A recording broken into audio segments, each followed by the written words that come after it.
পাকিস্তানের সৈয়দ আহমদ আল কাজেমি রাদিয়াল্লাহু তাআলা উনার সামনে এক বাতিল মৌলবী বলে উঠলো আমার নবী নাকি ইলমে গায়েব জানে না। নাউযুবিল্লাহ, জোরে বলেন না নাউযুবিল্লাহ। নবী কি জানে না? ইলমে গায়েব জানে না। তো সৈয়দ কাজেমি আলাইহি রাহমাত তিনি বলে উঠলেন, বলে আমার নবী ইলমে গায়েব জানে, এতে কোনো সন্দেহ? জি বলেন, এতে কোনো সন্দেহ? তখন তিনি ইলমে গায়েবের পক্ষে দলিল উপস্থাপন করা শুরু করে দিলেন।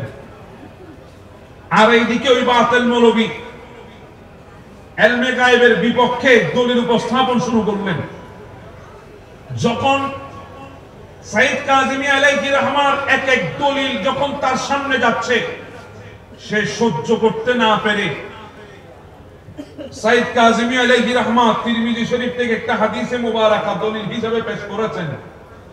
তখন ওই বাতিল মৌলবী সহ্য করতে না পেরে ওই তিরমিজি শরীফটা নিক্ষেপ করেছেন। নাউযুবিল্লাহ। তো সৈয়দ কাজেমি আলাইহি রাহমাত তিনি রাগান্বিত হয়ে গেলেন।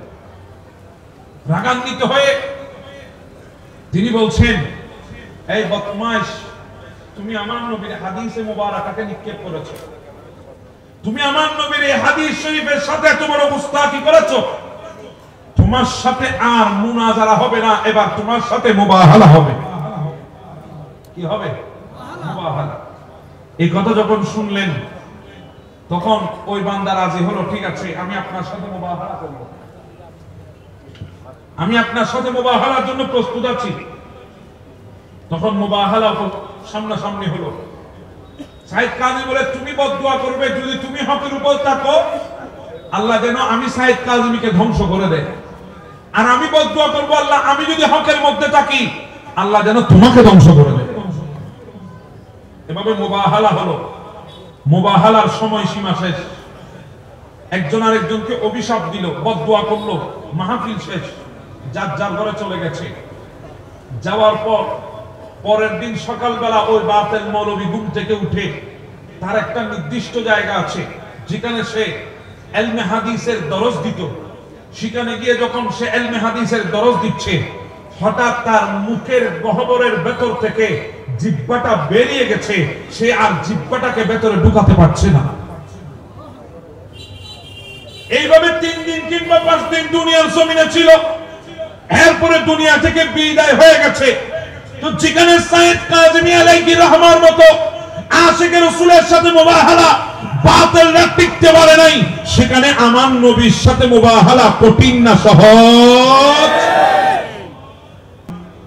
আমার আল্লাহ কত বড় মহান প্রভু, মহান রব, যে আল্লাহ আমাদের মাথার উপরে সুবিশাল আসমান বিনা খুঁটিতে রেখে দিয়েছেন, একটা খুঁটিও দেয় নাই। কথা বলেন ঠিক না বেটি? আমরা এই প্যান্ডেলটা সাজানোর জন্য হাজার হাজার খুঁটি ব্যবহার করেছি, শত শত খুঁটির ব্যবহার করেছি। প্যান্ডেল যত বড় খুঁটিও লেগেছে তত বড়। কথা বলেন ঠিক না বেটে? কিন্তু এই বিশাল আসমানকে আল্লাহ রেখে দিয়েছেন, বিন্দু পরিমাণ কোনো খুঁটি দেয় নাই, বিন্দু পরিমাণ কোনো টেস দেয় নাই, বিন্দু পরিমাণ কোন ধরনের বাঁশ দেয় নাই, কিছুই দেয় নাই। পৃথিবীর পশ্চিম পাশ থেকে যদি পূর্ব প্রান্ত পর্যন্ত দেখা হয়, উত্তর পাশ থেকে যদি দক্ষিণ প্রান্ত পর্যন্ত দেখা হয়, দেখা যাবে কোনো খুঁটি নেই, কোনো কিছুই নেই। এই বিশাল আসমান আল্লাহর পাক রেখে দিয়েছেন। পৃথিবীর কোনো শক্তি, কোনো অ্যাটম বোমা, কোনো পারমাণবিক বোমা আসমানের দিকে যদি ছুড়া হয়, এই আসমানকে টুকরো টুকরো করা সম্ভব নয়। এই আসমানকে ভাঙার কোনো সুযোগ নাই, এই আসমানকে শেষ করার কোনো ধরনের সুযোগ নাই, কোনো ধরনের আমাদের কাছে কোনো শক্তি নাই, কোনো ধরনের বোমা নাই। কিন্তু আমার বাবারা, এই বিশাল আসমানকে আমার আল্লাহ একদিন ধ্বংস করে দেবে।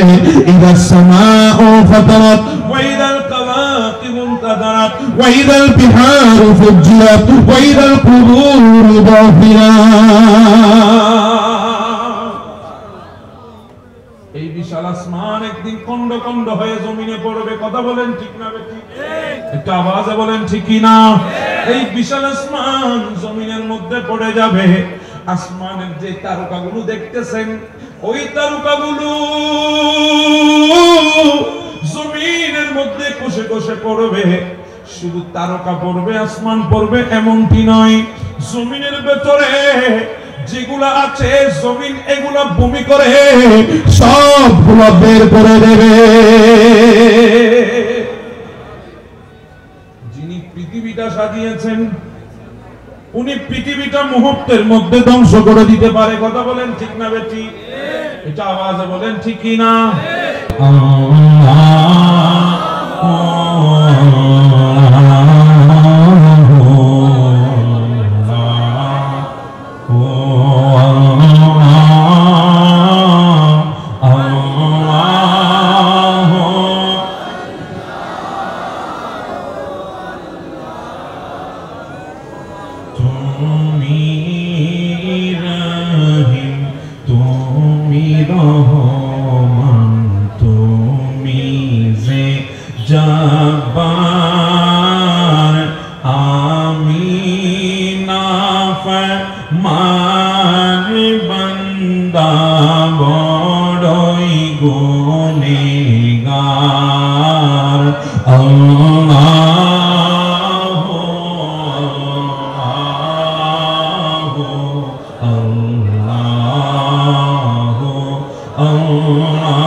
শেষবারের মতো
पचितालति मन काके रखिला गचिताला माला तोमर लीला कहला क्यों पहुँचे ना माला तोमर लीला कहला क्यों पहुँचे क्यों इब्राहिम तुम्हार नबी ছিল নমরুদ আগুনে ফেললো ইব্রাহিম তোমার নবী ছিল নমরুদ আগুনে ফেললো সব পরিয়া চাই হইল ইব্রাহিম কেন পড়লো না মালা তোমার লীলা কেলা কেউ বোঝে না মালা তোমার লীলা কেলা কেউ বোঝে কাউকে রাখিলা पचितालति मोला काउके रखिला गचिताला माला तोमर लीला कहला क्यों बोझे ना माला तोमर लीला कहला क्यों बोझे সবাই একবার জোরে বলি আল্লাহু আকবার একটা আওয়াজে বলি আল্লাহু আকবার এই মাহফিল প্রত্যেক বছর এই জমিনে হোক আপনারা চান কি চান না একটু দুই হাত তুলে আমাকে দেখাতে পারবেন সবাই চান তো নারে তাকবীর নারে রিসালাত নারে গাউসিয়া শাহিন শাহে মদিনা जश्ने जुलूस ईद मिलाद नबी तफसीरुल कुरान महफिल আজকের এই ভাইদেরকে আপনারা সর্বাত্মক সহযোগিতা করতে পারবেন তো ইনশাআল্লাহ জি বলি ইনশাআল্লাহ আল্লাহ পাক আজকের এই মাহফিলকে কবুল আর মঞ্জুর করুন আমিন আমি আর দীর্ঘায়ী করব না যেহেতু রাত অনেকটা গভীরের দিকে আমার ভাই আপনাদের সবারই সুপরিচিত হযরত আল্লামা জনাব মাওলানা আব্দুল মুস্তাফা রহিম আল আজহারি সাহেব তশরিফ এনেছেন উনি আপনাদের সামনে কথা বলবেন এরপরে আমাদের আল্লামা সৈয়দ মুকাররম বারি সাহেব কেবলা তশরিফ আনছেন উনি আপনাদের সামনে কথা বলবেন অতএব আমি আর আপনাদের সময় নষ্ট না করে আমি আমার অগোছাল বক্তব্য এখানে করলাম আসসালামু আলাইকুম ওয়া রাহমাতুল্লাহি ওয়া বারাকাতুহু